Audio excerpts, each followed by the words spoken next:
It won't be like you're not a part of Facebook. You're not a part of Facebook. My name's on the masthead. You might want to check again. Oh, if you already know the answers to your questions, then why ask? What's the most you ever lost in a coin toss? I like the way you die, boy. I don't want to be a product of my environment. Now answer my question. Were you rushing or were you dragging? My boy's awake at smile. What is up, Film Fixation Podcast? We're back, and we're back with another episode where we will be talking about the new horror sensation, The First Omen. Yep. Very excited about this one. Pretty good horror flick. We love horror around here at the Film Fixation Podcast. Big horror guys. So we're going to dive into that today. We're also doing a horror movie draft at the end of it. No guess. Cutting everybody off. Yep. Right? Especially, we won't name them. We won't say. But there are some people who will not be invited back. Yeah. And that's fine. So, before we get into that, let's dive into the film news. Austin. Okay, perfect. A little bit of housekeeping. It's been over a month since we last recorded. We're sorry. We live kind of far away from each other again, so it's kind of been hard. And with movies kind of being slower, we haven't been getting stuff out. But we're going to get more regular. We're going to be back at it. Yep. So if you're new here, join us for the ride. Another little bit of news. We started a media company. We did. It's pretty great. So we joined up with 2 other podcasts to unite our powers and grow there. So that's big news for us. We're going to make ours the best podcast for you guys, for our dedicated fans. Yep.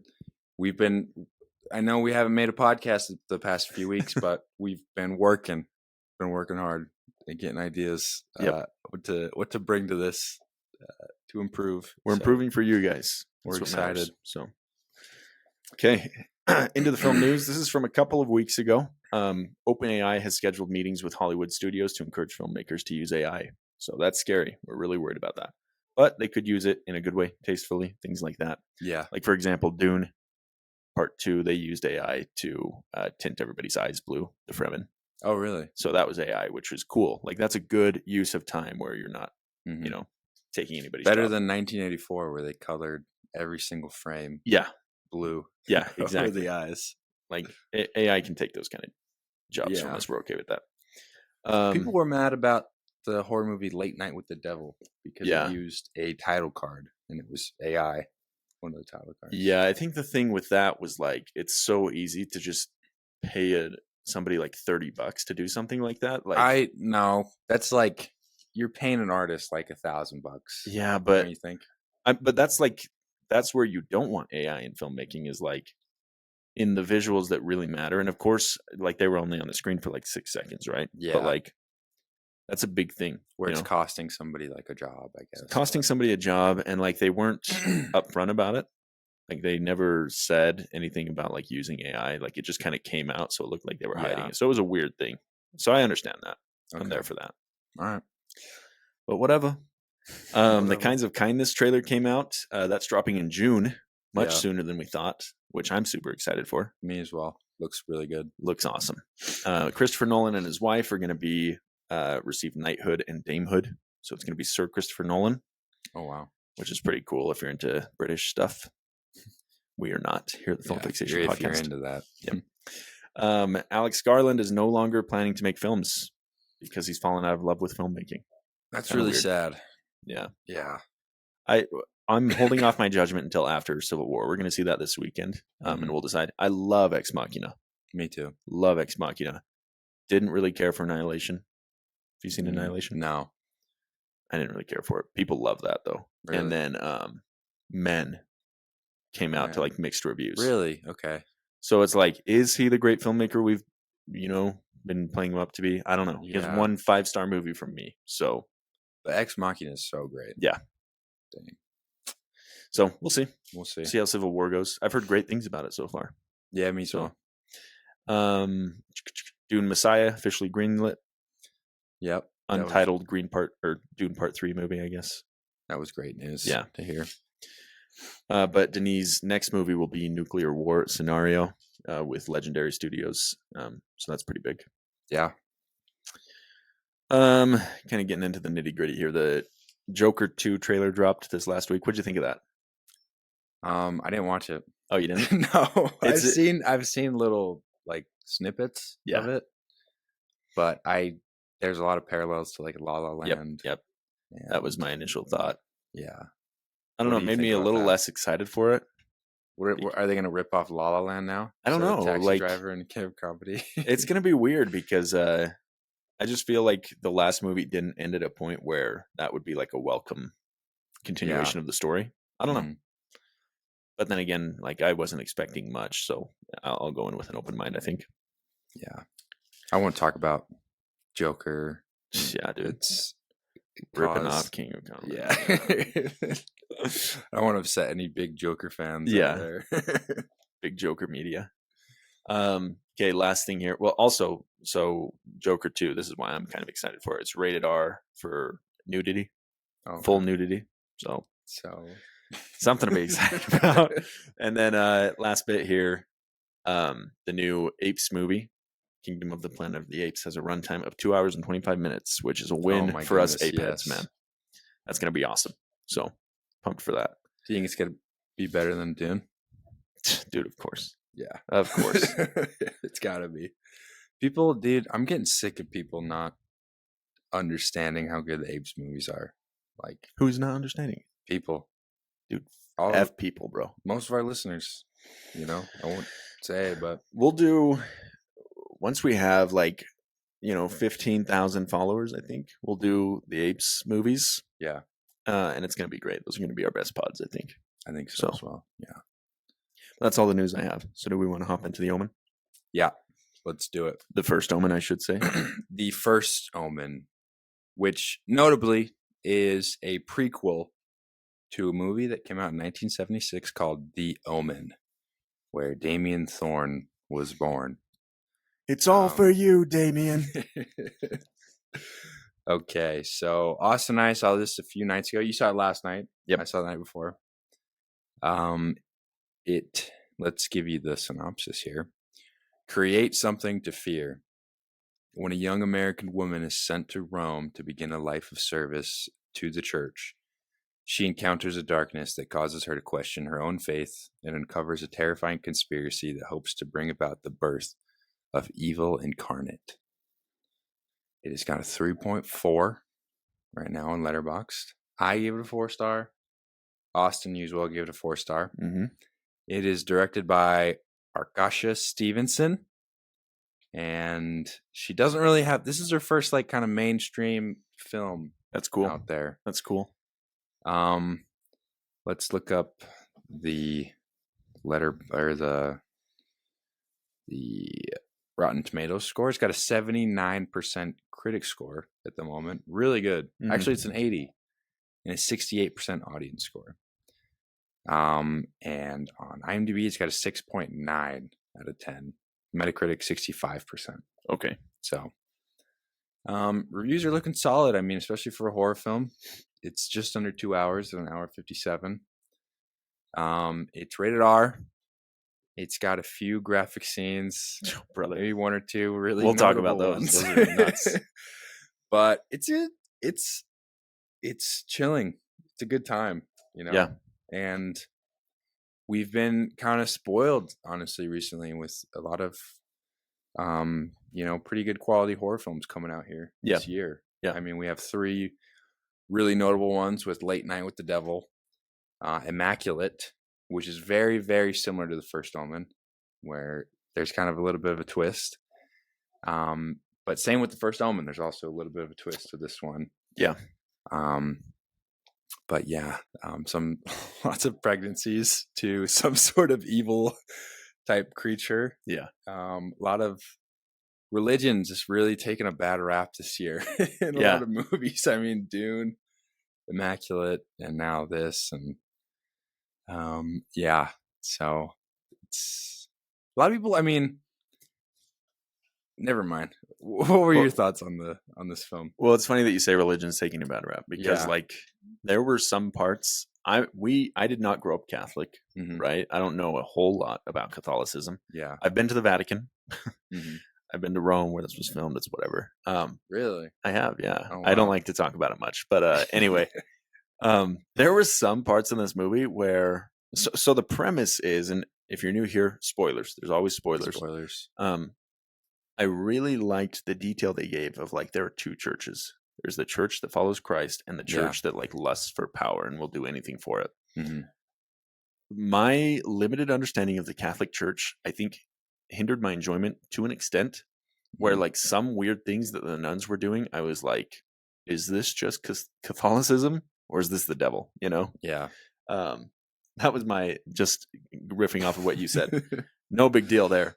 But yeah, I really enjoyed this movie. There were some really weak points that like just did not work for me. Mm-hmm. But some of the scares and some of the like grotesque sequences were just so impactful and so well done. Yeah. That like those were 5-star moments for me, you know? Mm-hmm. So that kind of brought the average up.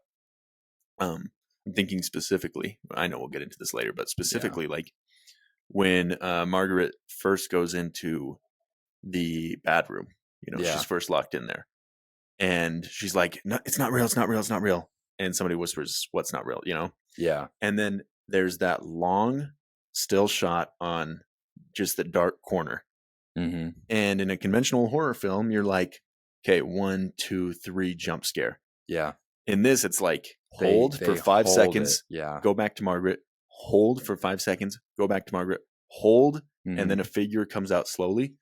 So I'm like, I went with Banta, who's been a guest on the pod, and he does not like scary movies. Oh, really? He's like covering his eyes. It was so funny. It was me, him, and then 2 other people in the theater. Okay. I texted him. I was like, dude, you don't have to go with me if you don't want to, because I just said, hey, I'm going alone. If anybody wants to go, whatever. But he's like covering his eyes, and I'm like trying to be the brave one. And I'm like, I'm not going to cover my eyes, whatever.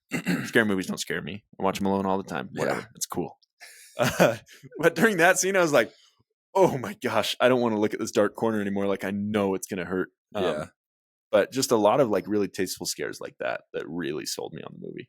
Mm-hmm. Yeah. And I mean, it's not so much a movie about like jump scares. I was listening to a director, the director herself, talk about how she doesn't think she's all that great at jump scares. It's more about like how like the scenes make you feel, you know? Oh, that's awesome. And but no, that one really effective when she's sitting in the room. When I watch a horror film, I'm always thinking about the rule of thirds, right? Yep. So they split kind of each shot into thirds where the main character is either on the right or the left, usually. And if you can see something in the background, usually you should keep an eye out for that, right? So when they do that shot where she lays out her clothes against the wall, that's in the right side of the frame, right? Right. So you're watching that the whole time, just expecting something to happen. But that scene drags on for like at least a few minutes. It feels like, you know, absolutely, so you're holding your breath for that long. And I mean, there's such a great art to knowing how to properly do a jump scare right there. Right. So I think she's, underselling herself, because I thought it was extremely effective in the moment. Yeah. You know? Yeah. And then there's that flash of the curtain, you know. That was it. That was really effective. The nun right there. Yeah. Yeah. So just a lot of great things. I mean, it's done very well, I think. And new horror films, there's so many things that have been done before, right? Yeah. So I think as a director, you're constantly trying to find something new to bring to a horror movie that people haven't seen like 100 times over, you know? Yeah. And I think she did a very good job of bringing in some new elements into this. Yeah, one new element is like a birth scene, like the one that we see. That's definitely something I've never seen before. I read an article on like how they were going back and forth with the ratings board, saying like this is an NC-17 movie, and they had to like keep scaling stuff back to get it the R rating. Mm-hmm. And I read that after I watched it, but I was like, dude, how did they keep the R rating? Like you see a woman's private part and like an evil like devil hand reach out of it, you know, like it's really cool. Where'd you listen to her talk about it? Just in an interview. In an interview? You'll have to send that to me, because I was thinking that as I was coming out, I was like, the jump scares, there were great ones, but like she has a really good way of making you just feel like that dread. And I love when a scary movie can do that. Like, for example, that pregnancy scene. Yeah. You're watching it and you know what's coming, Mhm. or you don't know exactly what's coming, but you're like, this isn't a jump scare. But I Yeah. feel sick watching this, I know. I think that's awesome. And then like later when Margaret is after the twist, Mhm. again, spoilers, which we'll talk about the twist, but when she's like going into labor and she gets out of the car and she's like, rawr, rawr, whatever Yeah. that thing, that reminded me of a lot of a scene in Possession. Yeah, that's what I was thinking. So You showed me that scene. Yeah. Yeah.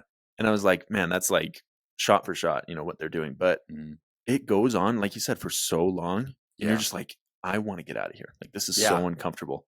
And great performance from Nell Tiger. What the hell is her name? Nell Tiger Free.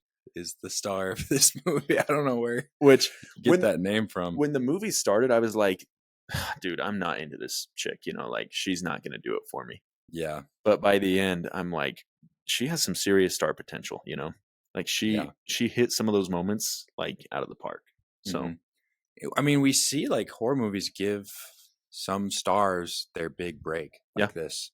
Notably, Florence Pugh, Midsummer, mhm. right? Just launched her like a rocket ship, into stardom, right? And also Anya Taylor-Joy. I mean, two of the biggest stars that we have today. Yeah. Both great, maybe like two of the greatest horror films of this last decade, Right. And I mean, I don't want to be bold and say the first one was up there because there's some flaws. I think some parts are rushed. I mean, Yeah. some things I didn't expect, like I didn't know. I mean, I feel like when they're in the car and they're kind of trying to get her away from the church, it kind of just went in overdrive right there. And I didn't expect that. Kind of feels like the middle of a story to me. Yeah. Like, No, that's a great point. plot wise, but I mean, that's something new. That's something surprising. Yeah. Don't have a real issue with it, but I was kind of like, oh wow, so we're like kind of close to the end here. When I was, really enjoying myself watching these kind of people figure this out, because that's the twist comes pretty late, in the Very movie, late. I guess. Yeah. So then there's that twist. You think that's the halfway mark, and it's like, oh wait, no, there's only like 20 minutes left in this movie. I think the halfway mark is like when they're at the museum.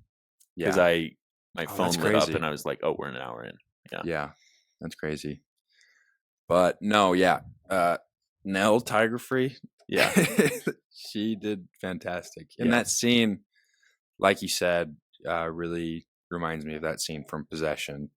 They're just letting her go for it, right there. And I mean, imagine, you've got like the whole set, everybody like looking at you, Right. just doing your little twitching movement like that and slobbering all over the place and being weird. And dedication, man, to the role. Like she killed it. I think she did a great job.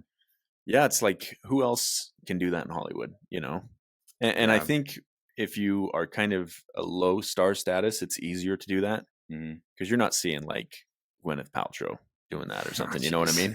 Not that she's like some notably great actress, but like, but you weren't seeing her do that back in the day. Yeah, exactly. When so she it's was, like, yeah. But yeah, I mean, I thought she was great. Ralph Ineson was great. I love him. I loved, dude. So I watched, upon Jaren's suggestion, I watched The Omen the day of. Yeah. And then watched the 1976 The Omen, the first movie. Mm-hmm. And then came into this movie. It was so cool to see all those characters again. Mm-hmm. And that's what I was talking to Banta about this. That's what made the twist so effective for me. Mm-hmm. Was like, I had just come out of The Omen 1976. I knew the name of the Antichrist's mother. Yeah. And so the whole movie, they're presenting this girl who shares the name of the Antichrist mother that you know. Mm-hmm. And then there's a twist where it's not that girl that gives birth to him. Yeah. It's obviously our protagonist, Mm-hmm. So that was really effective for me because I was like totally bought into it being her, and I was just waiting for it to come around. Like I knew that Margaret was going to play some role in that, but anyway, that made the turn really effective for me. Whereas like for him, he saw it coming. He was like naming all of the foreshadowing, really? And I was like, dude, that went way over my head. When they were kind of going through the files and there's the picture missing, I'm like, okay, it's got to be her. Right. Because they also, like she mentioned earlier in the film, like they used to like strap me down, you Yeah. know, and do stuff like that. And so I was like, okay, there, I see the foreshadowing there. It's got to be her, I guess.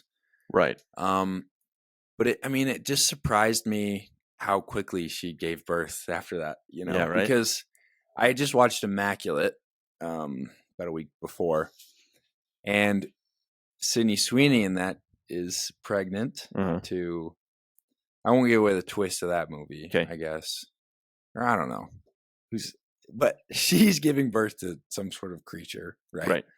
And in that one, the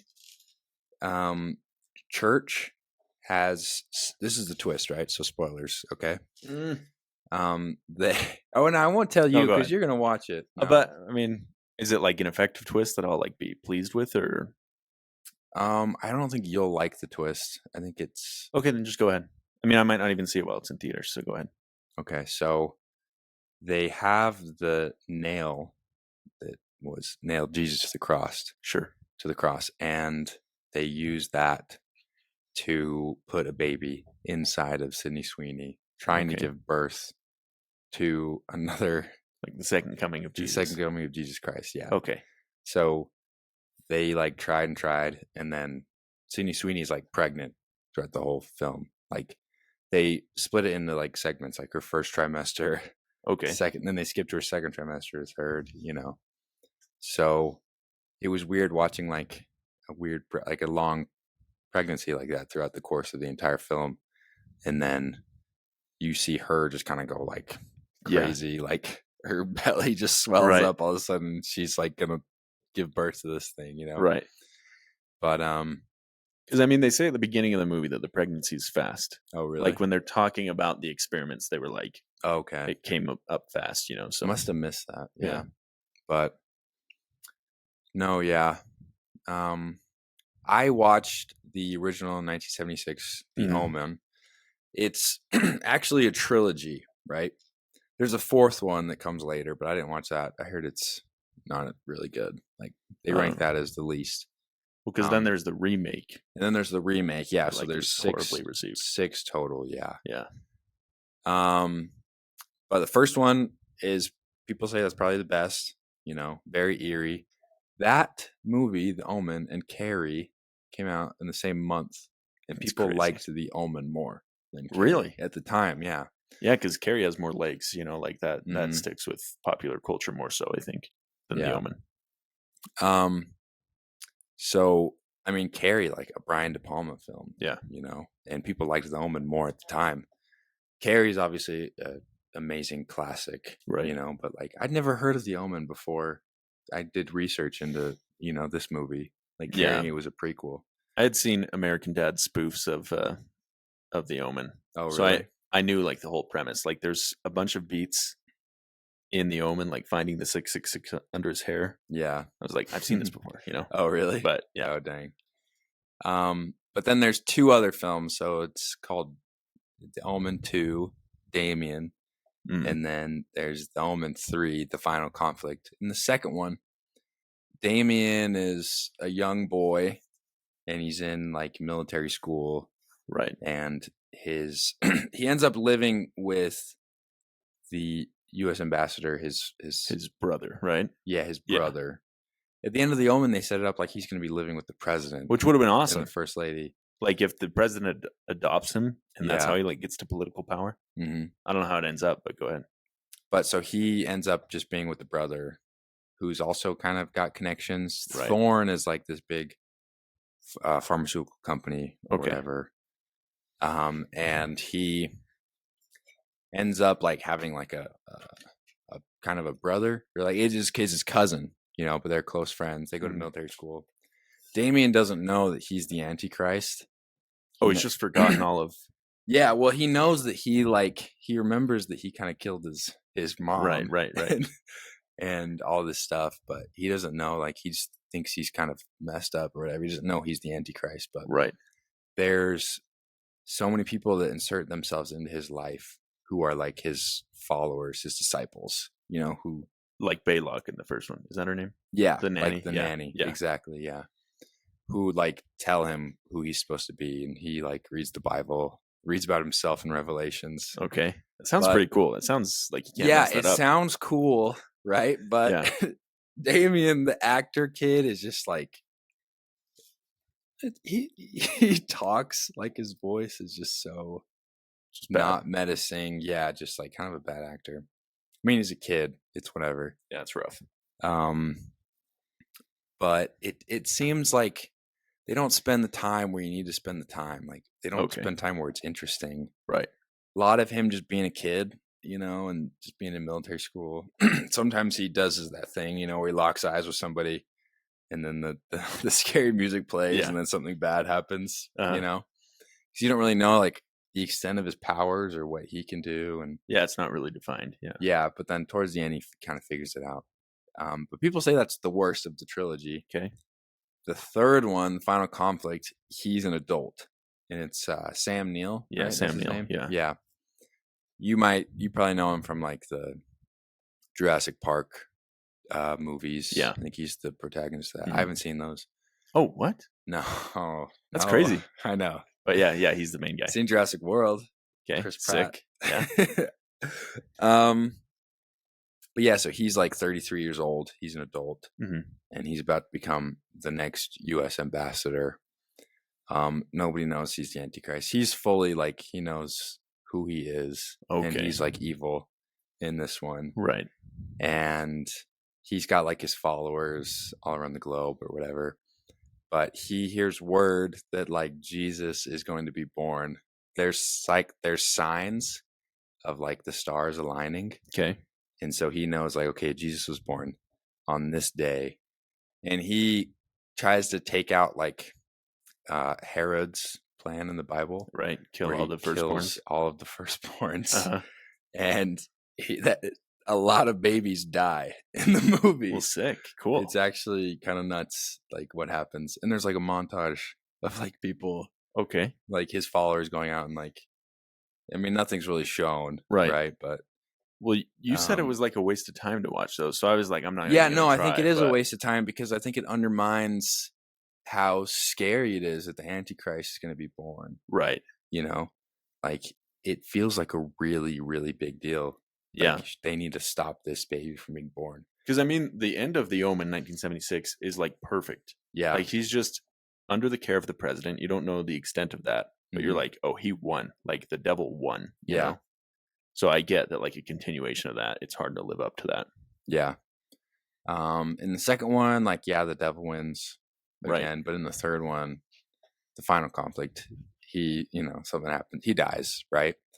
And you never get to see Jesus as a baby or whatever, Okay. but like he shows up in the end in like a pillar of Adult light. Jesus. Yeah, shows up. adult Jesus, like in a pillar of light or Okay. whatever. Kind of crazy, Okay, cool. But yeah, it's just really weird. But it's like they're trying to make him like charming, like there might be some sort of good qualities to Right. him, but just really underwhelming. Like you expect more from like Yeah. the Antichrist or whatever. Well, because that's what I loved so much about the first one is like that kid is gross. Like he's Mhm. ugly. They don't give him a whole lot of speaking lines, so Yeah. you never are like, oh, this is just a normal kid who's he got like wasn't a bad an part. actor before. Oh, really? He was just Yeah. like dealt. Mhm. Okay. So what happened is the movie was cast and they got the big name guy, Right, the- Gregory Peck. Gregory Peck, yeah. Yeah. And that was a big deal. So that really Yeah, gave like huge. the project legs to, get a bigger budget. Have you and, seen like, To Kill a Mockingbird? Yeah. It's That's cool. Atticus Finch. He's like the Oh, main. really? Okay. Yeah, Grace walked in. And I was like, Grace, it's Gregory Peck. She's like, I don't know who that is. I I was like, recognize him Atticus now. Finch. She's like, I don't know who that is. Anyway, go on. Oh, jeez. Grace, come on. Yeah, I know. So they got him and then most everybody, but they didn't know like how they were gonna play like the kid, Right. So they just they waited till they got the whole cast in London, and then they found a kid and had auditions there. Oh, that's crazy. And that kid, they tested the different auditions by like how they reacted in the car scene where they're driving him to the church. In the freak out or whatever. And I guess that kid accidentally kicked the director in the balls, who Oh was my like sitting in gosh. shotgun or whatever. And So he's that- like, this is the and kid. he's like, that got him the part. That's So, crazy. That's yeah, awesome. It is kind of crazy. But yeah, no, that kid does look like really evil. Like you hate him. You just want to punch You hate that him. kid. Yeah. You know? Yeah. I don't care that he's a child. You know? Yeah, like that was one of my nitpicks with The Omen, and I know we're doing a podcast on the First Omen, Mm-hmm. but like by the end, Talk about the trilogy. You know? Yeah, that's true. The When- series. when Robert Thorne, Gregory Peck, his character, Mhm. when he's still like torn about what to do with this kid, Yeah. I'm like, why, dude? Like, Yeah. because we never see him really care for this kid that much. Yeah. Like he's just kind of showing up and he's telling his wife like, "Oh, don't worry about it. Like he's fine. You know, he's just having fun." Like that Mhm. one scene where he's playing with the billiard balls. He's like Yeah, making all those I'm like, annoying oh my gosh. noises. And Gregory Peck is like, "Well, don't worry about it. He's just having fun." Yeah. I'm like, no, this kid is straight up evil. Get him out of there. And like, if he's already that detached, the parent, Mhm. then like, why does he care about killing him when he's confirmed that he's the Antichrist? Yeah. That was my big thing. But it's whatever. I know, right? Yeah. Oh, man. And I'm just like rooting for him to just, I'm like, just dude, get it kill over that with. kid, like, bro. You Yeah. have the knife right Yeah. there. Only that can kill him. Yeah. And you know what's funny? In the final conflict, I forgot to mention this, but another Okay. thing that made it really silly is the so they find the knives Uh-huh. again, right? Because the knives are kind of lost, I think, at the end of the. Well, yeah, because he's First like one. there with the knives and then he gets shot. Oh, and then yeah. we don't know what happens. So, yeah. So, these group of like priest assassins Okay. Cool. try to kill the Antichrist, the Uh-huh. guy. So it's him against like kind of preventing Jesus's birth, and there's like these 9 Yeah. Christian assassins or Catholic assassins who are trying to kill him Sounds pretty cool. the whole time with the knives. And it's like their attempts to kill him are like so horrible. Just like, they yeah. try to get him on a talk show when you could just like run up to him and stab him. Yeah. One of them like goes up to the lights or whatever and tries to like jump down on him, but he gets caught. And Uh-huh. it's so whack, just the way Okay. they go about it. But it's kind of funny. People like the third one. You know, Right. they say it's better than the second. Okay. But yeah, maybe you want to watch it just Maybe for I will. fun. Just Yeah. because I'm like kind of hungry for that content now. You know? Yeah, no, exactly. I've been on such a horror kick. Dude, I I'm- watched. You yeah. texted me about Rosemary's Baby Yeah. last night. I just like stopped what I was doing right away, put it on, and watched the whole thing. I literally, so Forrest texted me about Warzone. Uh huh. He just texted me and Spencer because you said that you couldn't any other night this week. Mhm. And I was like, I'm pretty sure Jaren's just watching YouTube. Text him too. And then so he texted you and you were like, oh yeah, what if we just do it tomorrow night? I was like, what is he doing now? But you must have started Rosemary's Baby by that point. Well, if you guys would have chimed in, no, said we you weren't. wanted- I mean, what's his Okay. face was asleep anyway. All right. Let's get into the categories then. Okay, that sounds good. Okay.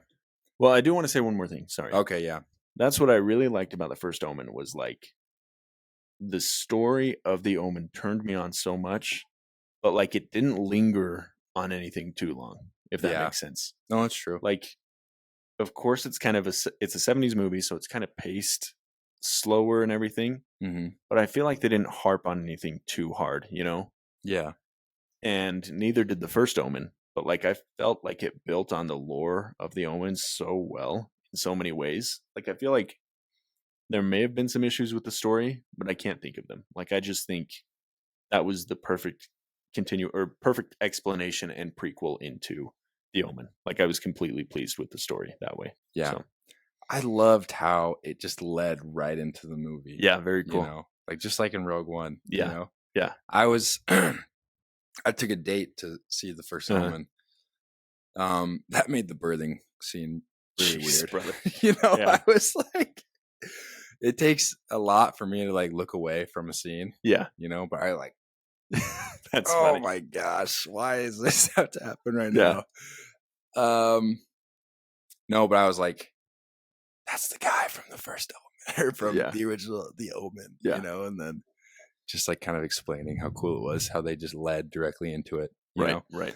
And going into the First Omen, I was kind of sad because I'm like, they just set themselves up for like no more movies, you know, because this is a prequel. Yeah, but And they're leading right into the Omen, obviously, you know, with hearing about the story. But I love how they left it open ended, where okay, there's twins. Yeah. You know, so now like we can follow this girl on the next movie. You know, Yeah. and see how she turns out. You know. Yeah, that's a great point. Yeah. Yeah. I saw some criticism that it was like too Marvel-y. Like Oh, you think and so? they were Yeah. setting up too many like continuation things. And I did kind of feel that way. Like I wish it would have ended right with the baby swap. That would have been perfect for me. But I Mhm. did like this movie so much. I'm excited for where the story goes, you know, so I'm fine with it either way. Yeah. The name drop is definitely like when Ralph Ineson's like, they gave it a name. Yeah. Damien. Yeah. That kind of sucks. But dude, we used to love that Marvel crap. That's true. That's you know? great. That's That a great used point, to dude. just like get right to us. Dude. So I didn't mind it too much. I kind of got a little bit excited. Yeah. You know. So one nitpick Mhm. before we get into categories. yeah. So the Antichrist is born on June 6th, 6/6 at 6 a.m. Yeah. Right. But then when we're in the hospital and they've got the baby there, he's been born presumably for like at least 20 minutes, an hour. You think so? And they make this swap with Gregory Peck's kid, who's alive, who they're about to kill. Yeah. And the clock reads 666. Mm-hmm. I'm like, that didn't all just happen in 1 minute. You know? don't think so? No. I don't know. No. They could have been quick with it. Maybe it's just under the hospital. And then they just went upstairs and it was the same minute. Oh, Maybe you the know what? clock's No, I behind. get what you're saying. Yeah, Yeah. because that did happen. Like Because there's the birth and then there's all that Yeah. drama after where she kills. well, they're not what's- going to have a clock in the chamber dungeon room where So they there's just- a they where just there's said a it was jackal 666? behind a curtain I know. somewhere. That was one. Okay, two more things. Yeah, no, but I get that is wrong. Yeah. I get what you're saying. Yeah, When I just said that she killed Bill Nye's character, I just remembered that I liked that part of the story. mm-hmm. Bill Nye. Bill Nye is his name. Oh, really? Bill Nye. This side. Bill Nighy or something. Yeah. Anyway, I think it's pronounced Bill Nye though. Really? Anyway, I did like how when she's talking to Carlita, Mm-hmm. she's like, I think his name's Cardinal Lawrence or something. Mm-hmm. Let me double check. Yeah, Cardinal Lawrence. Uh-huh. I like how she's like, because I thought they were playing the whole movie. Sorry, I know we're getting into categories and we might. No, cover this. yeah, no. But I thought they were playing the whole movie as like, Carlita is actually the mother of the Antichrist, and it's going to play into that. Margaret, we're meant to believe that she's going to be, but really she's just dealing with some other form of like mental illness or something. And I was like, that's a cool take on the thing. Yeah. I ended up being wrong. But anyway, when she's talking to Carlita and she's like, Cardinal Lawrence helped me understand that it's all in my head. Mm-hmm. And then by the end, we see like Cardinal Lawrence has been the bad guy the whole time. He's been experimenting on Margaret her whole life. Yeah. So like that's just been lies, you know, that he's like gaslighting her into believing that this was all in her head, that she's crazy, Yeah. when really they've been experimenting on her to be the mother of the Antichrist. It's just crazy. I loved that. You did. You You love gaslighting in film. I just, you know, life or art imitates life. And I just, you know, I edited my Rosemary's Baby review. okay. Where I was like, imagine being as good at gaslighting as John Cassavetes is in Yeah, this movie. yeah. You know, literally, like she sees everything. You know, like, and I mean, you know for a fact, like he's a part of this cult or Yeah. whatever, and still just like He's just such a dick about it. I know, and he's Yeah. just like, you're just a moron, you know. Yeah. And I don't know how he pulls that off. He, like, Manages literally tells her to she's keep crazy. her around. Yeah. Yeah. Like so many times. It's so great. Oh my gosh. That was another thing I loved was like her remembering being implanted with Satan's seed. Mhm. I don't know why I said it like that. There's probably a better way to say that. That's okay. But like her memories of like seeing little bits of his eye and like just portions of him, that Mhm. reminded me a lot of Rosemary's Baby. yeah. Was like her remembering the experience and just like the Mhm. lack of clarity in that. I really liked that. Last nitpick here Okay. before we get into categories. I didn't like the burning jackal back there. Oh I yeah. was like, I don't need to see it. No, yeah, I didn't. I need to see that either. Yeah, No, that's whatever. because they made it so menacing, Yeah, you know, yeah, and then you give it where you see it like through a black mask, yeah, and then you give it a body, and you know, you make it kind of dance around a little bit. Like, Yeah. kind of undermines it a little bit. Also, a little confused, and maybe I'm just stupid. I'm not getting it, but Maybe. it could be. So the Antichrist is the son of the devil, born of a jackal. Hmm. That's how it is. Okay. Yeah. In the Omen, when they pull up the grave, there's a jackal's skeleton Yeah. because a jackal's a real animal. Hmm. Lives in Africa, I think. They said that's the mother. That's the mother, right? Yeah. So that's just they retconned it or whatever. Yeah. Retconned it. Yeah. They just changed that. So then, but what's behind the curtain looks like a jackal, Yeah. but that's Satan. What are we talking about? Because That's a jackal. that looked different from what is mounting her that we see through the black mask. I thought it was the same thing. Okay, I'll have to go back and rewatch it. Yeah. Anyway, that's just my thing. I was like, don't show me that, Yeah. because then I'm thinking this way and I'm like trying to unpack it when I really don't need to be. I'd rather just like not see it. Yeah. No, I agree. And you are right. Like, they did say that was the mother. Right. So they just changed that whole Okay, bit. that makes So, sense. For the sake of making a movie. Sure.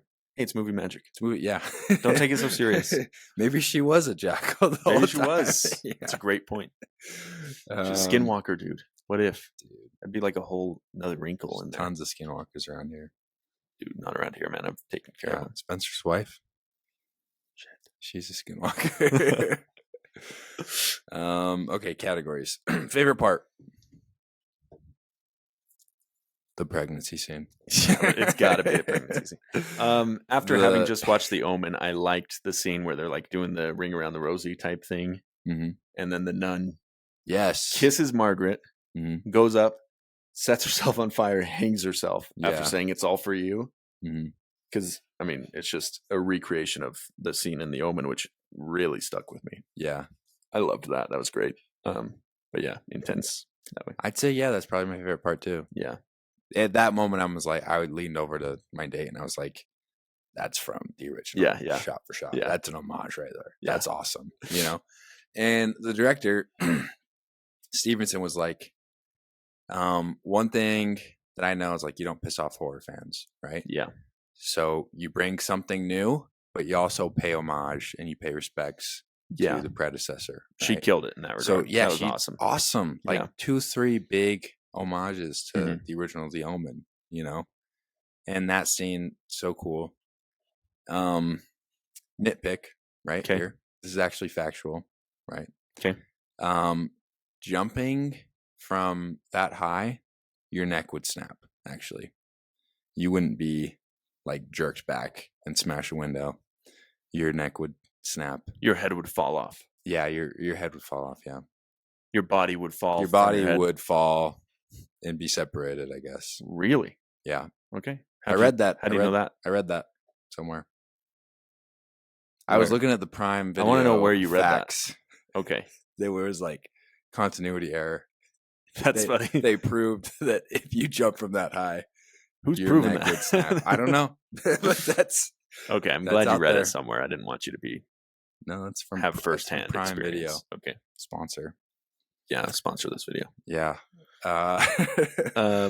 Other, I mean, like I said, the high points of this movie are the ones that just made me feel like dread. Yeah. So I also liked the pregnancy, honestly, because it's like I've never seen anything like this before. Mhm. This graphic and Are you this. talking like- about the first one? No, wait, The one first- she sees at Yeah. the place. Yeah, yes, yeah. So hers is also intense, Okay. but no, the one that she witnesses, The one she witnesses. Yeah. I really liked that. Not that I liked it and I want to like watch it on repeat, but I'm like, Mhm. man, because here's my thing. Okay, I yeah. was talking to Grace about this. Sometimes she doesn't understand this, Yeah. which is fine. But like, oh my gosh, I was also with a group of people the other day and they were trashing a movie that I liked, and I'm like, it's not that big of a deal. Like, I go to movies to feel, Yeah. Don't you hate overhearing people talk crap on a movie? dude. It was. I was in an airport after coming back from New York where we saw Dune Part 2. We're ecstatic elated Right. from seeing one of the greatest movies we've ever seen in our lives. Right. And I hear like 5 or 6 like they're theater kids. They're Yeah. talking about Dune and they're upset about the white savior, whatever. And I like am watching a movie on my phone, I pause it so that I can listen to their entire conversation talking about Dune, you know? Right.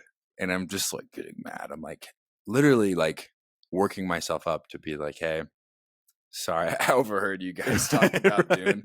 Can I share my thoughts? Can I explain this I'm to you? actually the co-host of the Film Fixation Podcast. You obviously didn't get it, and I know what's going on here. So I can see how you guys like are idiots and you just didn't That would've been understand great. it, That would've been right? great. He's not the hero, Yeah. you know? So yeah, I get what you're saying, but Well, keep yeah. going. So just going back to that, like, first thing off of that, Mhm. I hate when somebody like makes a judgment on how you feel about a movie, yeah, and they just like wipe it away, and they're like, that doesn't matter to me. Like, yeah, like they don't validate that I go to the movies to feel. You know, Mhm. I don't want to talk about specifics because No, it's you're good. personal. You know, whatever. Anyway, Be personal. Be no, vulnerable. no. Nobody's listening. No. What? I have Say. 2 recent stories, and I don't want to. I want to hear it. Both of these people listen, so I don't want to. I don't want to talk about You tell one, I'll tell one. it. No, I don't want to. Okay. But you tell one. But anyway, what I'm gonna say is, that's why I love horror. Good horror Mhm. is like when it makes me feel sick or feel like dread. Yeah. It can be a crappy movie, but if it has those moments, I'm there for it. Okay. And like to me, in this movie, those are the most like my favorite scenes of that hanging, the burning and Yeah. hanging, the super graphic birth, and like Mhm. her freaking out as she goes into labor. I'm like, Yeah. those movies, those moments sold me. Top 3, You right know, there. great stuff. Mhm. So anyway, share your story. I'm curious, man. Why can't you I could tell you tell off it, and then if we don't want to keep it in there, we'll cut it out. okay, I'll cut it out for sure. I'll mark Okay. it. Okay, yeah, totally. So this is embarrassing, probably, but Okay. Monkey Man upset me. Sure. You know, because we had high expectations for it. You know, cool if you liked it, right? I don't want to be a jerk on here. Okay. But it's going back to that point of like how it makes you feel. So if it made Yeah, you feel, no, exactly. And Yeah. movies are subjective. I saw a TikTok ad and I go and I read all the comments. Everybody's like, literally never seen a movie so awesome Yeah. in my life. And I notably, I hated the cinematography. Yeah. Because there were so many useless shots. It's so quick. It's so shaky. It's so chaotic and has no like, it's all over the place. Has no point. You know what I mean? I'd love to have Kyler on, Kyler Bybee. Yeah, talk I'd about love to. Kyler, text me your thoughts on if you see. You haven't seen Monkey Man. I don't think you have. But I was thinking about Kyler as we left Really? because like he talked about in He The gets Creator Mhm. that those cinematography tricks that like if you didn't do something right, you know, your cover up stuff. And I was Yeah. thinking of that in Monkey Man. Like there's a ton of that. No, I mean, and it's like out there that this film was like edited to death. Yeah. Like studio interference. Jordan Peele came in towards the end of the project and like did what he could to Yeah. save the movie, you know? But one comment was like, just raving about it or whatever. And then I commented below and I was just like, movie literally sucked so bad. Okay. The cinematography was bad. So many story, or I didn't like at anybody. I just Right. said this, like I wanted my thoughts to be out there. With Right. the one person being like, movie's literally garbage. Yeah. You know, like, and I named all these things like the cinematography, the like errors in the story or whatever. Right. I'm like, story didn't make sense. And then some person comments below me, and I'm kind of suspicious that it's somebody I know. Maybe it was you. Somebody using I a do have a burner couple account. burners. I think it's If somebody. it was Vaseline Advanced Repair, it was me. it Was it? wasn't. No, Okay, that's my burner. but Just so I was everybody knows. kind of suspicious it was somebody I know because they have 0 followers on there Okay. and 0 following 0 people. Okay. And it's just like a user 3. You know, It's probably Kaysen, dude. dude, it might have been Kaysen, honestly. Okay. I feel like he saw it. And they're just like, he goes like, story was literally so simple to understand. What did you not get? And I made like 6 different comments. Yeah. Where I was like, why are the trans people from the temple these skilled assassins all of a sudden? And we Yeah. have no idea. And I'm like, why did they go back to the place where there was a failed assassination attempt by a terrorist, Yeah. you know, where he knew how to sneak a gun in there, Yeah. and why this and this and this, Mhm. you know, and then he or she, whoever, tries to like respond to each one of my things, and they kind of concede on a few things, but they're kind of still coming at me. Right. And then I'm like, you know what? I feel bad. Like, this person genuinely enjoyed this. I don't want to take this away Right. from them. Right. And then the end, I was like, we kind of went back and forth a bit. And other people are chiming in, attacking me Sure. personally. Cool. Like, bro, you kind of suck. And Yeah. I'm like, that hurts. That's rude. But that's also how I know you've lost the argument. Yeah. Because you're just attacking me personally. You can't defend this. You're mad because you feel the need to defend the film because you know it's bad. Right. You know what I mean?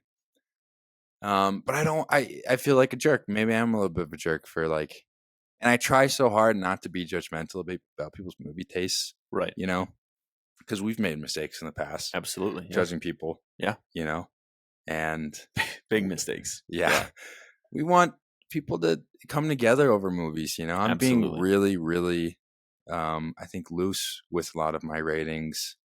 And I want people to think like, oh, that guy just loves movies. You know, he's not a cynic. He's an optimist. I couldn't have said it better myself. Like, I'll log on, I'll get so discouraged, and this sounds so stupid, but I'll get on Letterboxd and like, just like you said, I want to be optimistic about a movie. I want to go in like loving it, and I want to leave loving it, you know? Mm-hmm. And then I read other people's reviews, and it's like, just like there's no joy in it. You know? I'm like, there's supposed to be joy in this. But then I'm guilty on the flip side of, you know, shitting on Monkey Man. Yeah. And you've been a lot better, obviously. Yeah. When I first started, you showed gave you me like that criticism. Bloodsport, like you were just like, this was the worst thing I'd ever seen. I went back and read your review recently. Yeah.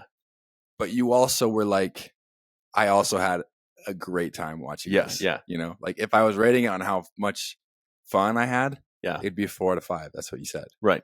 And like, rate it by what you want to rate it. Like if you're having fun, that's a 4-star movie. Yeah. You know what I mean? So I've been wrong in the past. Yeah. And I want it's fun to be wrong. Be this way. It's fun to revisit a movie and be like, oh, I was way wrong about this. This is way better than I remember. Or vice versa even. Yeah. I think just when I hate a movie, it's because I had expectations. But there's a way a movie can be annoying. You know? Yeah. Monkey Man was annoyingly bad because it had potential. And it takes itself really seriously as like a serious film. Right. But there was just so many mistakes. You know what I mean? Like I didn't feel the passion. As stupid as it sounds, like there's a trust when you go into a movie like that. Like it's marketed as Dev Patel, a guy who we know is a great actor. Yeah. As his directorial debut. Jordan Peele, who we love, you know, like we love every movie he's produced pretty much, you know, or directed. And going into that and then just that disappointment, you're like, oh, my trust is betrayed. Yeah. Not that it matters at all in the slightest, but it's like, you know, it feels like a waste of time when you're walking into something like that. It's not what we expected at all. Our trust was betrayed. But I mean, and there's so many ways to make a movie that I didn't understand before. You can make it campy. You can make it make fun of itself, you know, but you can make it serious. Yeah. You know, before I was like, why every movie needs to just be trying to be the best quality film that they can be. Yeah. You know, but there's some films out there, some like B films are just trying to be like a solid 3.5 or a 4-star. And I love that, man. You know, and I love that. Yeah. Like just make movies and make it enjoyable, even for like a tiny portion of the population. Yeah. Like maybe there's, you know, make a movie about Lego Batman. People who love Legos and love Batman, you're going to have this cult following. You know what I mean? Well, that's going back to that. That's why I think I didn't go into Monkey Man with super high expectations, but a movie needs an identity. Yeah. And I feel like with the cutting and all of the nightmare of production that it went through, it left without an identity. Yeah, I agree. Like never committed to anything. Yeah. Yeah. And so that's where I come out and I'm like, that wasn't worth my time because how am I supposed to know what that movie was about when it doesn't even know what it's about, you know? No, exactly. Like you can't just change the tone like towards the end of the film, you know? And no, I agree. Just all over the place. But that guy on TikTok, at the end of our conversation, I was like, hey, I appreciate you conceding on a few of your points. Yeah. And you know what? This is subjective. I didn't have a good time. I'm glad you enjoyed it. Right. And he's also cool about it. He's Mhm. like, no, like I get what you're saying as well about certain things, and you are right. It's subjective. He's like, cool talking with you, bro. Gosh. And then everybody that's else was like, you're dumb. This movie rocked. Right. Cinematography is chaotic that's how the film is. Like it's supposed to be chaotic or whatever. Yeah. Yeah. Okay, cool. I'm done arguing. Hey, But it was a awakening for me. Yeah, sure. And I know it was one of you idiots who know me. Yep. It felt personal. It was I'm like, Spencer. I feel like this person knows how to talk to me. You know, That's they funny. know how to have a conversation with me. You know what I mean? I could see Banta doing that. Just building a Maybe. sleeper on never been on TikTok on his life, but just does it. That's funny. It could only be Kaysen if it's anybody. But I don't feel like it I was know Kaysen. Kaysen has a TikTok that doesn't follow anybody and has no followers. So Really? yeah, I mean, Oh, jeez. okay. If I ever what's our find next? out, Kaysen, that it was you, there's going to be trouble. Yeah, But seriously. just kidding. Okay. Okay, So favorite part was burning, hanging, probably, or Yeah. any moment that made me feel like sick. Can we talk about the birthing scene real quick? Sure. Because did some research, right? Okay. So the director was obviously going back and forth. This movie originally received an NC-17 rating.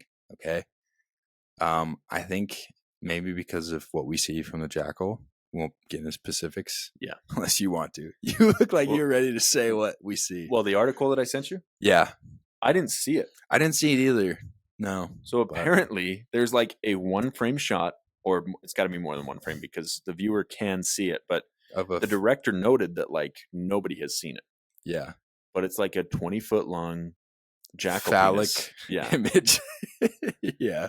and it's like that's during the birthing scene. I didn't Mhm. see it, but yeah, like that's crazy that they can get away with that, you know. Mhm. And like little elements like that, where it's like people may never see this. People Yeah. may never, but like somebody had to go out and make that prop or Mhm. like Yeah. source that material somewhere and put it Uh-huh. in the movie. You know, There was that's a great. discussion about Yeah, textures Yeah. and size and Just crazy. everything.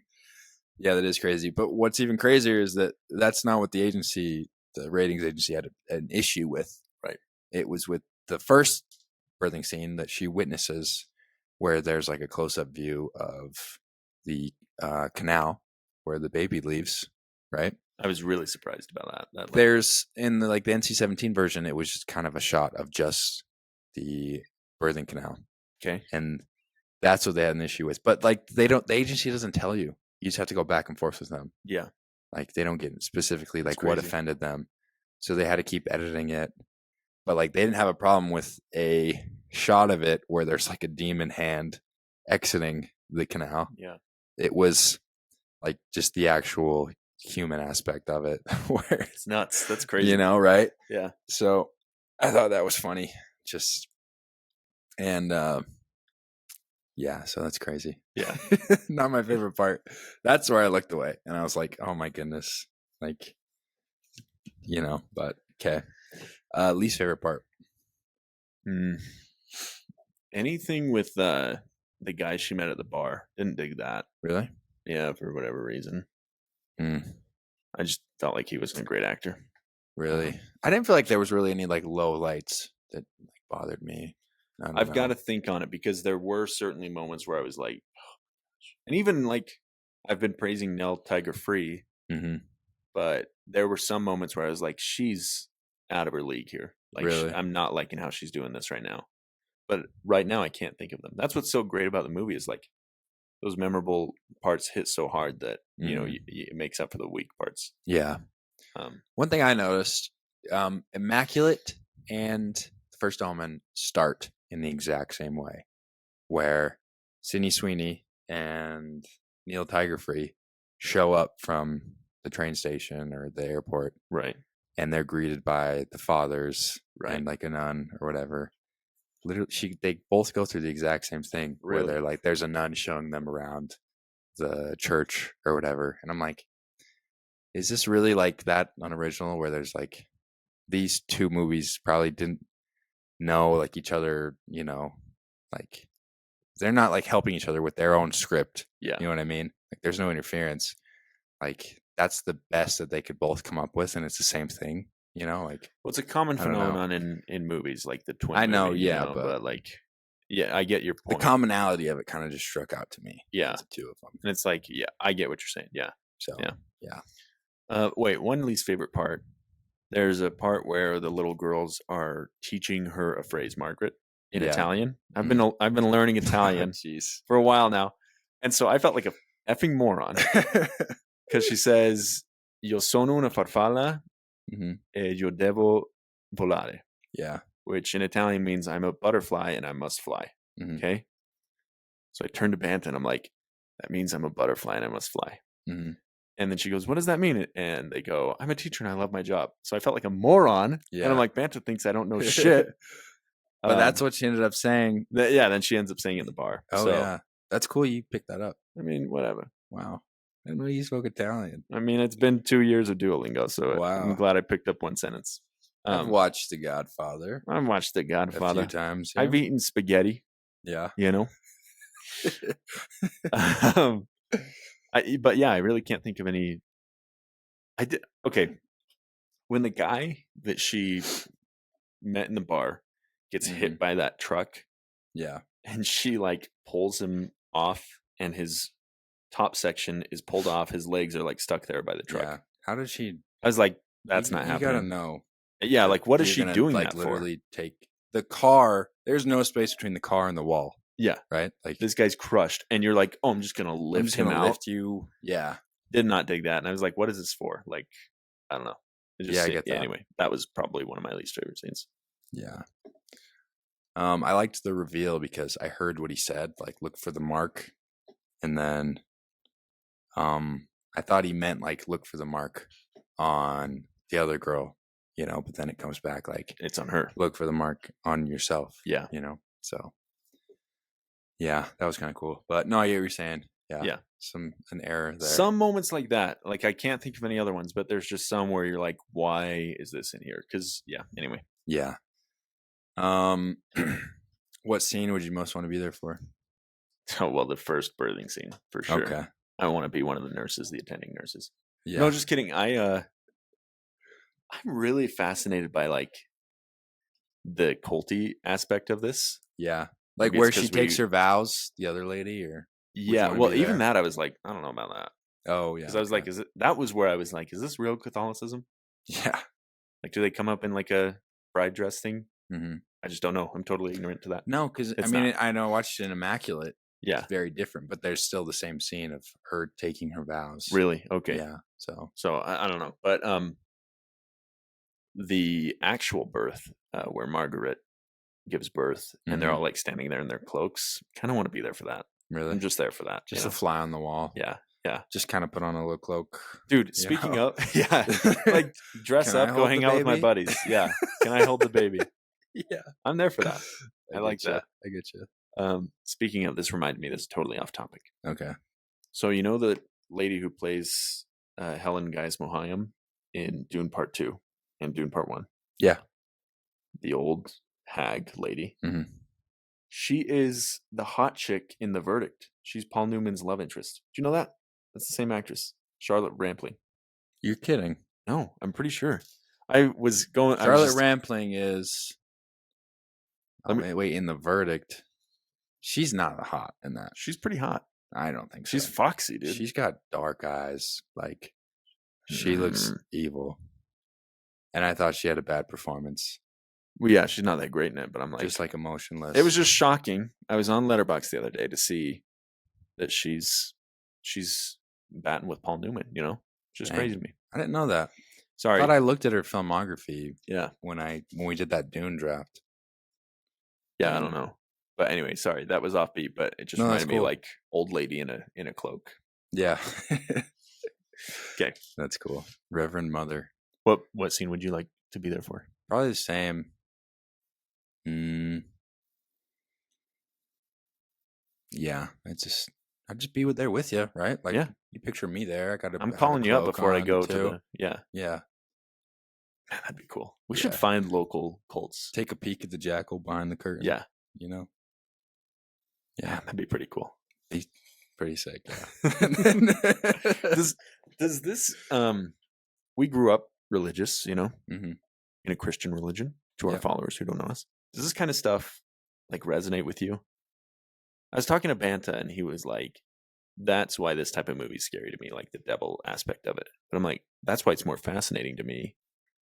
It's because, like, I don't know, it's just so far fetched. I do find stuff that's like sinister and like paranormal, I guess, kind of. Not paranormal is weird. Just sinister stuff, like biblical. Yeah. Like you're talking about the devil, you're talking about somebody who reigns in hell or whatever. Yeah.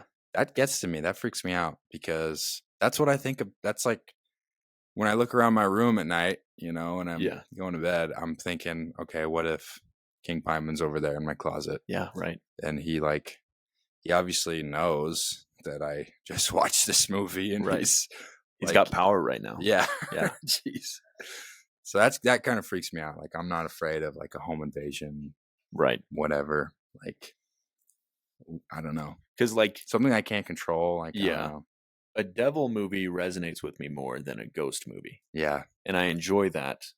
Something more to think about. Yeah. Yeah. Yeah. Because there's stuff you're just not going to understand about it too. Right. You know, just like, the mystery of it. Yeah.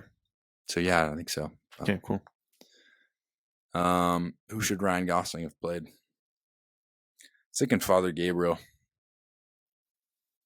Is he Ralph Ineson? No, he's the other. He's the other guy with like the scar face, huh? No, he's the father who like helps her escape. Okay, yes, yeah. Yeah. He has some weird like pockmark things. Oh, he does? Anyway. Okay. But yeah. It's like, I'm there for that. You know, like kind of he turns and helps her escape. What a great role. That'd be awesome for Ryan Gosling. Imagine him just popping up in that. Yeah. This is a pretty strong cast, honestly. I mean, with Ralph and Bill Nighy and who else? Charles Dance, he's in some stuff. Oh yeah. Charles Dance. He's famous. Yeah, I was like, oh, I guess he's not that famous. Well, dude, that's what I But was he like. looks When I really first saw him, I'm familiar. like, where do I know this guy from? Look at his filmography, and I'm like, he's not that remarkable. He looks just like what's his name from Star Wars? Moff Tarkin. Yeah. Peter Cushing. Yes, doesn't he? He does. I'm like, I'm trying to see. is that not Peter Cushing? You know, thought it was until just now. Right. Yeah. Rest in peace, the goat, Peter Cushing. Yeah, but I guess he's dead. So that wouldn't be he's got to be in a possible. TV show that we watch or something. Yeah. He's in Game of Thrones. I haven't seen that, but anyway, Okay. he's got to be more famous than his Good actor. filmography he's looking He at. should be in more stuff. Yeah.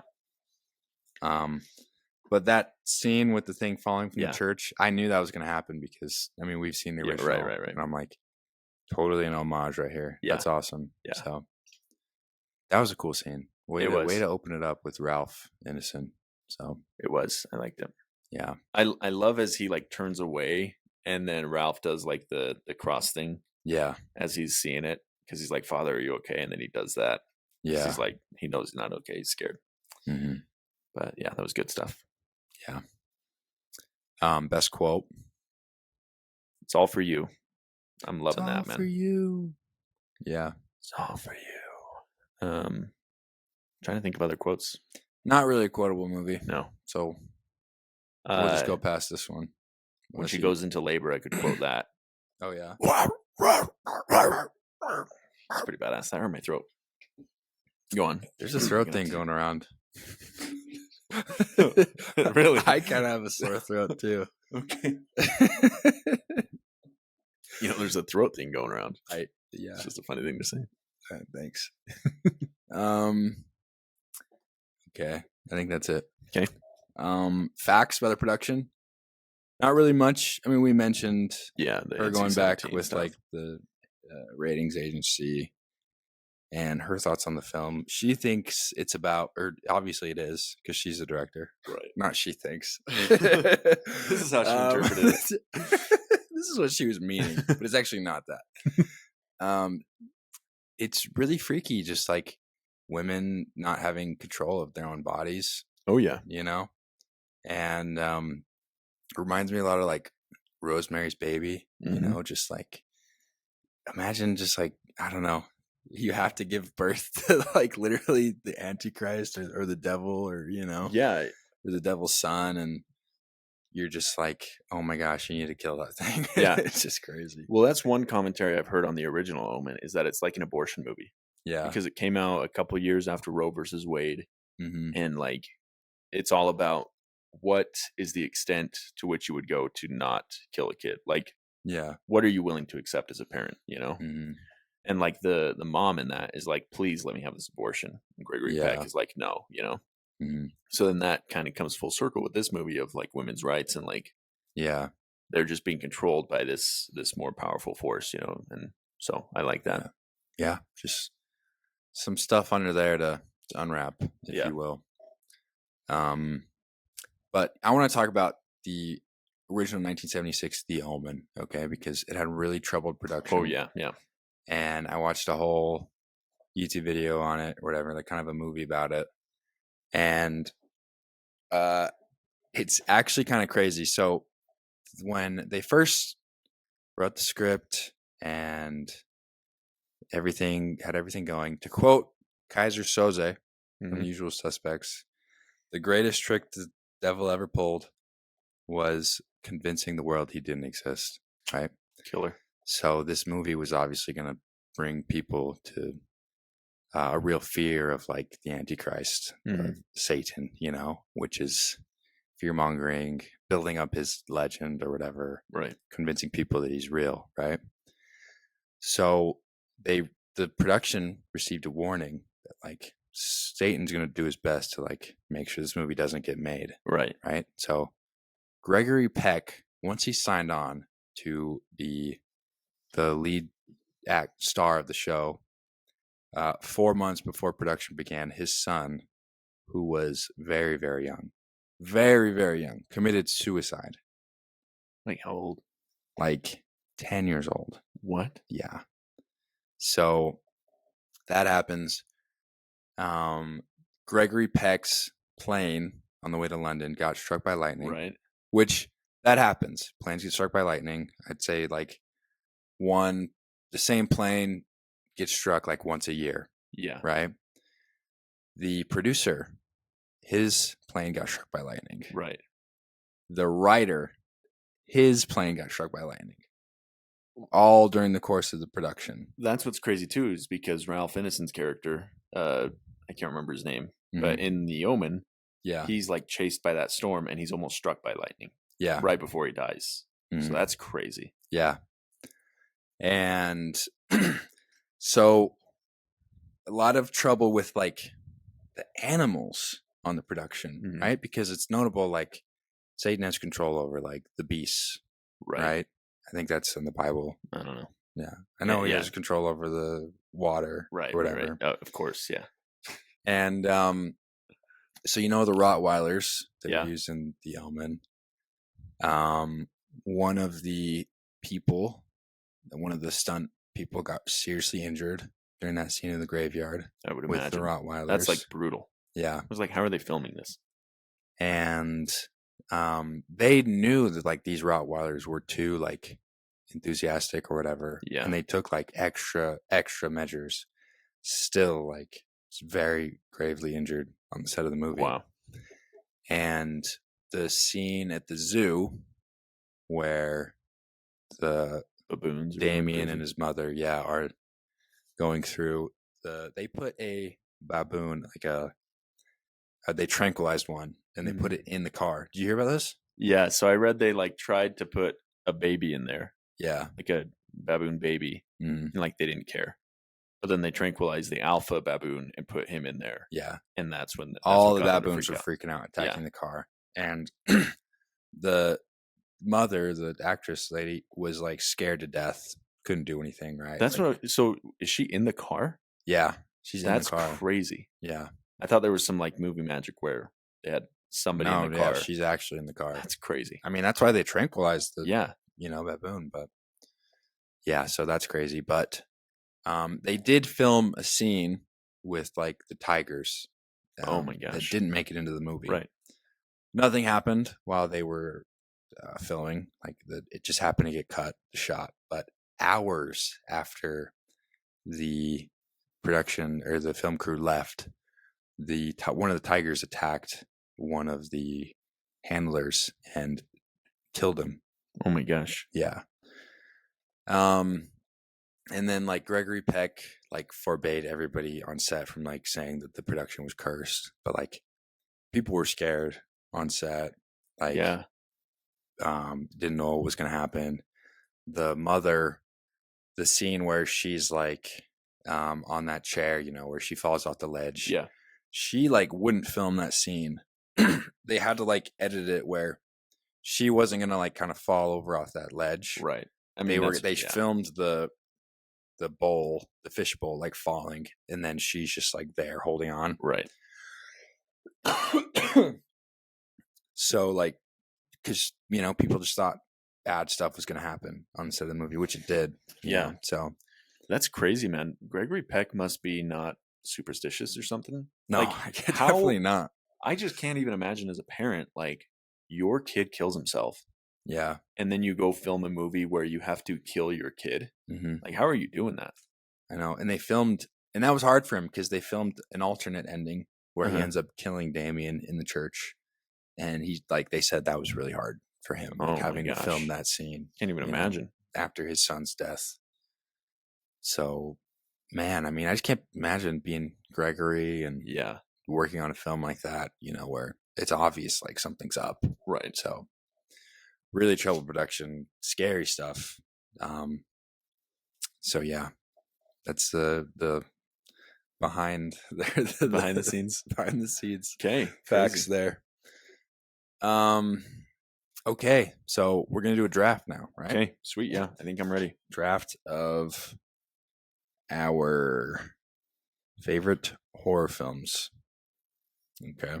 How many do we each get? You want to do 6? Sure. Let's do it. Okay.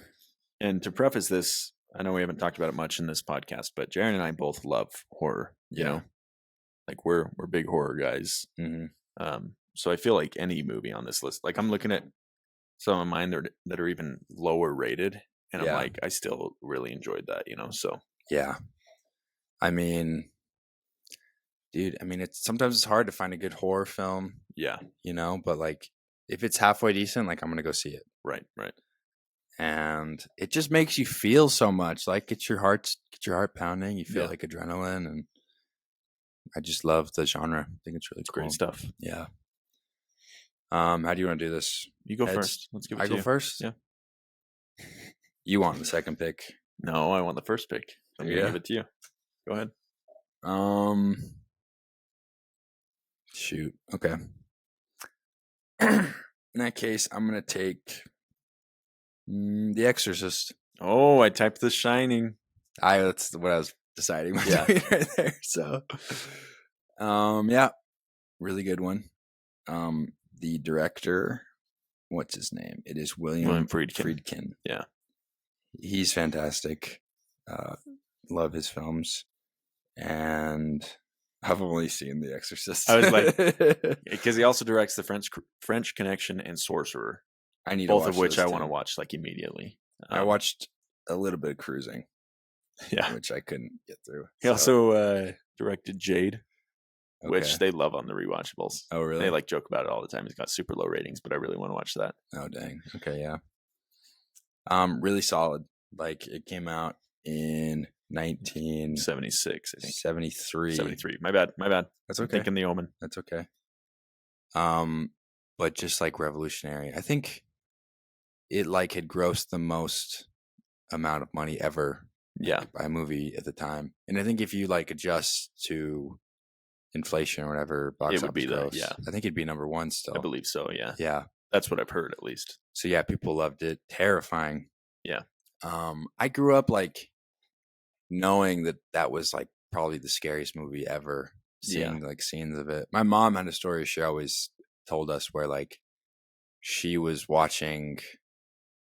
Her story changed a bit because she used to say like I was flipping through channels. Yeah. And then she was babysitting by herself, and there was a scene where something happens, maybe like her head turns or something, Right. and then the lights went out in in the house, and she got Jeez. so scared she like ran out to the neighbors, but she was watching like the whole thing, you know, Yeah, like yeah. she was lying, and but what happened was it made her jump so bad. I guess she like hit the light switch or something, okay. and so that just really freaked her out, I guess. So, The Exorcist, I love it. Yeah. I mean, Spooks me, and it's old, but like surprisingly really spooky and scary. there's something so charming about 70s horror, and of course we've only watched like the great 70s horror. Like we don't experience bad 70s horror. That just doesn't make it to us, you know. Yeah. But like the way that they pace films and the eerie feeling that it gets you, like the music is always good. The Exorcist music, iconic. The Omen music, iconic, you know. Yeah.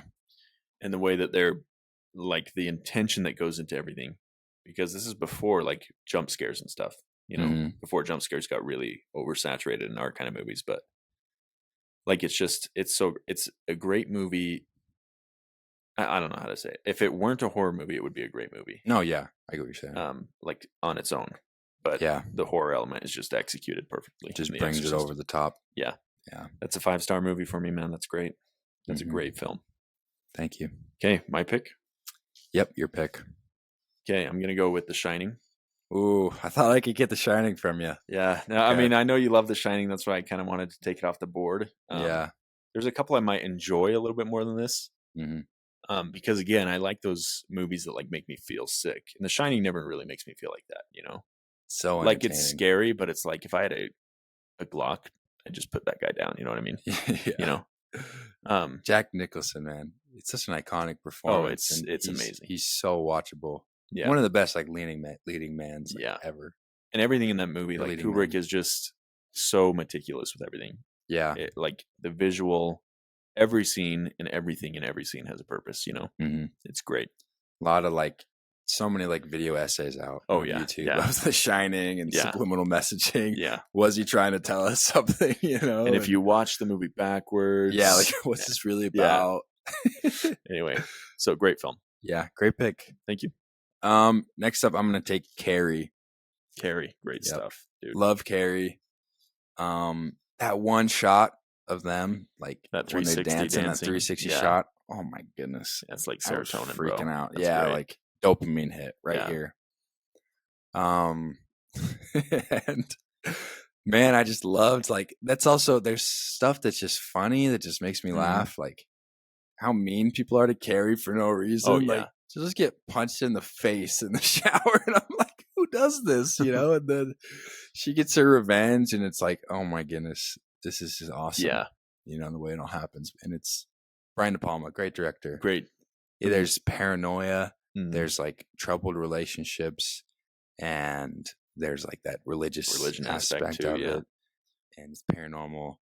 And you can't look at it, but you need to look at it.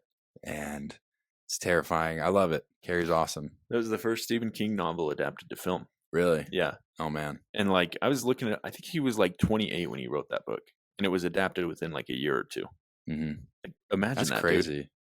Like in 2 years, we write a book that good. Yeah. And, you know, and it turns into an iconic movie. But anyway, just a great film. And then obviously, like I just picked a Stephen King movie. Like those kind of stories stick with us. So yeah, Carrie was a great starting point there. So thank you. Great pick. Okay, next one I'm gonna go with is The Thing, John Carpenter. Okay. Yeah. This one is awesome. Some of the best practical effects you'll see in a movie. 1982. Kurt Russell is just the man. But again, it plays into like that paranoia and distrust of your comrades and the people around you. Yeah. Man, I love a good paranoia thriller, man. Like that is awesome. Me too. But the visual effects really do it for you. The setting, they're in Antarctica, and everything is just so bleak and hopeless, and it's so great. It's just a great, and I feel like that one's not overly scary, but just the execution again is just all there. So yeah, great stuff there. Really surprised me how good that film was. Yeah, you know. Yeah. John Carpenter, he's the man. Yep, and he's got a lot of great. Just films in general. What he's got other horror films. I mean, Halloween, right? Yeah. So he's Halloween. They Live, You Didn't Love. Yeah. But then he's got the Escape from New York, Escape from LA Oh, type yeah. stuff. So I was on a big John Carpenter kick I remember. back like in October. I remember when you logged They Live, and I was like, "Why the hell is he watching this?" Because I hadn't seen any John Yeah. Carpenter back then, and I was like, "What the?" Anyway, Yeah. Okay. Ooh. Here's where it gets a little bit tough. we're doing 6, huh? 6, yeah. Dude, there's so many here that we both love. I think we'll both have solid lists. Yeah, I think so. Okay. I know you're gonna pick this next. I need to take it from you. I'm gonna Okay. take The Witch. Okay, that's fine. That's fine. You're gonna get a great one next year. If I think I don't know. you Am I pick gonna what take you're one gonna now? pick, but love The Witch. Need a Robert Eggers movie here on my side of the board. This one's awesome. Breakout performance by Anya Taylor-Joy. Yeah, Ralph Ralph Ineson Ineson. is Yeah. fantastic in this. His voice is just like, he could tell me anything. Yeah. And I'm gonna look at him and I'm gonna smile. Oh, I can't think of a line. I want to do an imitate or an impression. Father. No, I can't do it. Father for. Oh no, I can't do it either. Jeez, that's way off. Yeah, like what's something he says? Father Thomason. Thomason. I can't do it. Thomason. Thomason. Thomason. It's a little bit higher than that, but it's like raspier. Thomason. No, I can't. Yeah, it's like you can't do an impression of that guy. It's like rasp in like the deep throat. I can't do it. Thomason. That other one was pretty close. Thomason. Yeah, but still, it's still really It's far still a off. little But bit that speaks to his acting and just like Thomason. him as a character actor. He's great. Yeah. Okay, The Witch. That's one of my favorite movies ever. If you're watching, you can see the poster behind me. I talk about it. I draft that like every freaking draft. So Yeah, you do. I'm glad you got it. Thanks. Okay.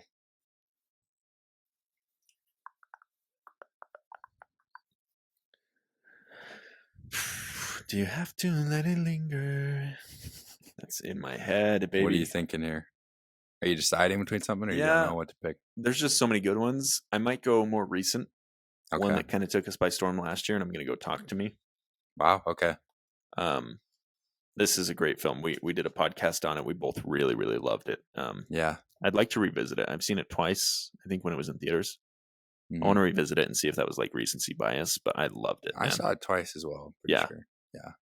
I've never had a theater experience like that because the theater was packed, and I've never been genuinely like scared in a theater. Mm-hmm. And that time I was. Yeah. There was that lady who was writing she must have worked for a newspaper or something, but she kept getting up and like walking past us. And every time she did, I was like so on edge because the movie Yeah. was just like putting me there. But a great film. Yeah. No, I So- agree. We love that one. Okay. Next, I'm gonna take Rosemary's Baby. Gotta get the classic Yeah, on there. yeah, you got to. One of the best. Just watched this last night. Loved it. Lot of similarities. Like you see so many movies that have like taken directly from Yep. Rosemary's Baby. Yep. Immaculate, The First Omen, just to name a few. But man, it's fantastic, and I really enjoyed it. The paranoia, the gaslighting, Mhm. everything you usually see, like the Yeah. husband or whatever, just telling the lady she's crazy. Yeah. That's the OG right there. It's Dude, really good. I love the idea of like our protagonist is alone in the world. Like Yeah. every other character we're introduced to is in a conspiracy against her. You know, That gets under my skin. I know it I scares worry, me. just like you see this through her eyes, Yeah. and she's right. Nobody believes her, and it is like even just thinking about it, like knowing a movie's going to be like that, I'm just Yeah. like, that's going to like really Right. irk me. And the you know? First Omen is very much like that, where like Yeah. everybody, even the people that she's trusted her whole life, like Father or Cardinal Lawrence, Mhm. like he's the main guy that's doing this to her. yeah, Just a Rosemary great- just it never happens. Like, Yeah. I don't know if that guy who sold her out, the other doctor, Mhm. like, was he a part of the cult, or did he just not believe her? And I just think called? I think he just thought she was too much. Yeah. That's crazy. But yeah. Oh my gosh, that's a great film. I'm gonna revisit that.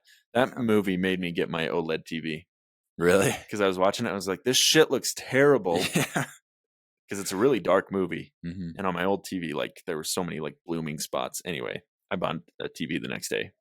Movie was way more influential Yeah, than the seriously, director Went thought. far beyond that. Yeah, and Roman Polanski notably is like a horrible child person. molester, I think. Yeah. So yeah, But again, separating. I know all the letterbox reviews yeah. were like, it's crazy that this movie didn't even have a director. yeah. And it's this good. Speaking of separating the art from the artist, I do need to acknowledge something terrible that happened today. I announced it on my other podcast. I thought I covered it on here, but O.J. Simpson passed away today. He can finally be with his wife. Yeah. No. And he doesn't have to live in fear of the killer that's still out there in L.A. So I know. I'm not an O.J. Simpson fan, but it is a sad Isn't that passing. your gamer tag? It is my gamer tag. I talked about this on the other podcast, but I get a text from Grace this morning, my wife, and she says, "I'm sorry for your loss." I was like, "What the hell?" I get a text from my sister, O.J. Simpson died. I was like, "Okay." Everybody's texting you. Yeah. Spencer texts us and says, "Sorry, Austin, O.J. Simpson died." I'm like, I've been playing this joke for too long that people actually think I like, and I mean, whatever. I think it's a great. You have an attachment. I do have an attachment to OJ. You know? That's fine. I am sorry. I haven't Thank offered my condolences yet. I appreciate that. Thank you. So hope you're doing okay. It means a lot. I'm here for you. Thank you. Yeah. Okay. But yeah, Rosemary's Baby is great.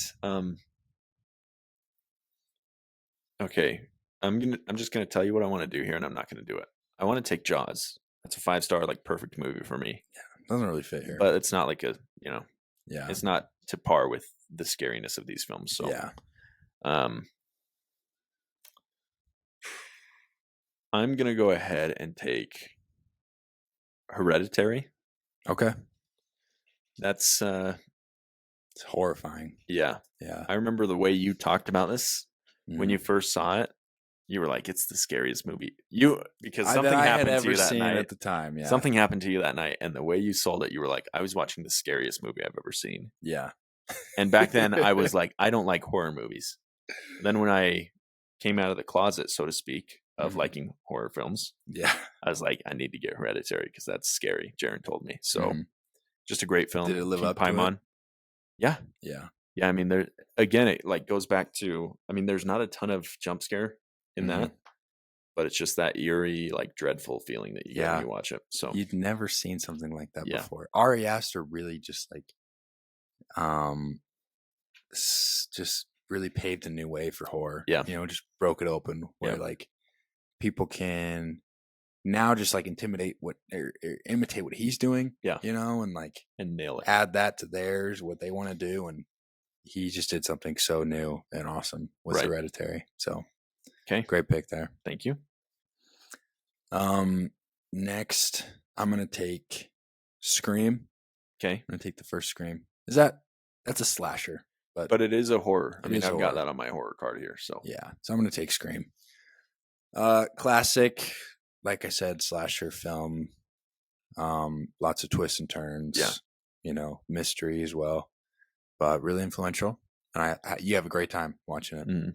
And maybe some people are spooked watching it. I don't know, but yeah, I mean, I don't think it's very scary. It's just it's Halloweeny. You know what I mean? Just like it's classic. I love it. Get you in the spirit of it. I love it. Yeah, real good. Great stuff. Great pick. I'm gonna take.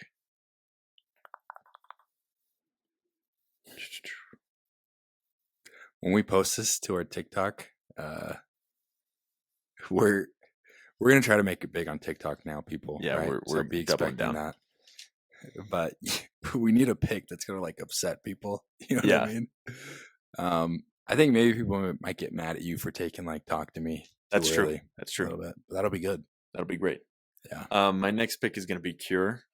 Cure. Okay. This is this kind of felt like more of a thriller to me. Mm-hmm. But it is very scary in parts. It's a 4.5 for me. 1997. It's a Japanese film. It's about like you're following this serial killer, but with this twist of like he has power over people's minds. Yeah, in a way, at least you're led to believe. Mm-hmm. And so it's really creepy in that like there are these visual cues that you're looking for, and as soon as you see them, you're like, it's over for this character, Yeah. And so it's really good that way. And at the same time, you're following a police officer who's trying to get to the bottom of this mystery. Mm-hmm. And you're like seeing all of this. It's like watching a car crash where you're like, this is going down and, he can't stop it and we can't help him. But it's great. That's great film. Yeah. I watched half of that and I agree. I think that was really good. Got busy, couldn't finish it. Yeah, I get that. Okay. Now, This is your last pick. oh, this is my last pick? Yeah, I think we're doing 6, huh? You're joking. Well, you've Okay. got Exorcist, Carrie, The Witch, Rosemary's Baby, Scream. Okay. I'm going to tank it right here. Okay, There's one that I should pick, but we pick all the time. Okay. And then on our TikTok, people will be like, oh, you left out. You guys are idiots for not picking this. You know what I mean? Midsummer or what? Yeah. Okay. I'm going to take When Evil Lurks, Okay, great. which is a new film. Came out 2023. It's terrifying. I really enjoyed it. I had a great time watching it. And some real life weird Oh my stuff gosh. happened Ooh, when we were dude, watching this, Forgot which we about that. talked about before, but like this lady dressed in all black literally walked into our basement and started questioning us while we were watching this movie where people like don't do what they should and they start popping up and like, Yeah. so really spooky. So maybe this film like has actual stuff attached to it, and We should try watching it again, see if that happens again. yeah, honestly. And it's kind of got similarities between the First Omen, Immaculate, where like, there's a thing that's going to be born. You need to stop this like at all costs from happening. Real cool. Really liked it. And some really shocking, terrifying scenes. Yeah. With like, you know, some, I won't spoil it. But Well, yeah, there's some things in that movie where I'm like, I'll never unsee. yeah. Like, yeah. There were some things I didn't like in the story, and that's why it kind of falls for me. Mm-hmm. But like the scares were rough. They were hard to watch. Yeah. Some And just it's in grotesque Spanish things. as well. Yeah. So. But watch it with subtitles. Yeah. Morons. Seriously. Just We didn't kidding. need to because we speak Spanish. Yeah. Um, Okay, so that was my last pick. Your Now final pick? let you pick your Okay. final pick. Perfect. Honorable mention here. I love The Omen. I was really sold on that. What I'm gonna take here though is an honorable mention to The Invisible Man. That's a good, that's a good scary movie for me. Love that one. I'm gonna take Possession here. Okay. And this is solely because it's like a movie I never want to see again because of the way it made me feel. Like it's just so disorienting and confusing, and there's so many gross sequences in there where you're like, I never want any of that again. And that's like a good scary movie for me. Yeah. Like if it makes me go away and I feel like I don't want to watch movies for a couple days because like that, I just don't want to feel that way again. Yeah. That's great. So no, I agree. That's there for me. But so do you want to go through the list Through one the more list? I didn't write down who I picked. Did you? Okay. Yeah. Yeah. So you can say 'em. Okay. So Austin has The Shining, The Thing, Talk to Me, Hereditary, Cure, and Possession. Pretty good list. Very good. Jaron has The Exorcist, Carrie, The Witch, Rosemary's Baby, Scream, When Evil Lurks. I think you might have won that one. Think so. Yeah. But it's okay. I should have taken Carrie. No, I should have taken Rosemary's Baby. I think that was the turning I point. was surprised. I thought you were going to take it right there. I really liked it, but you ranked it a 4, so I was like, You thought you could get it. Yeah. But now that I'm looking at this, I'm like, okay, Rosemary's Baby's probably the next best here. Yeah. You know, but it's great. Okay. All right. Thank you so much, people, for listening. What's the time on this? What do we? This guy's at 1 hour 42. Oh, we'll cut some stuff. But I didn't even know. That's crazy. I was like, we're gonna do a shorter one, but then ended up being 1 hour 42. Okay. We love you all. Thank you so much for listening. You fixators, Fixation Nation. Good night.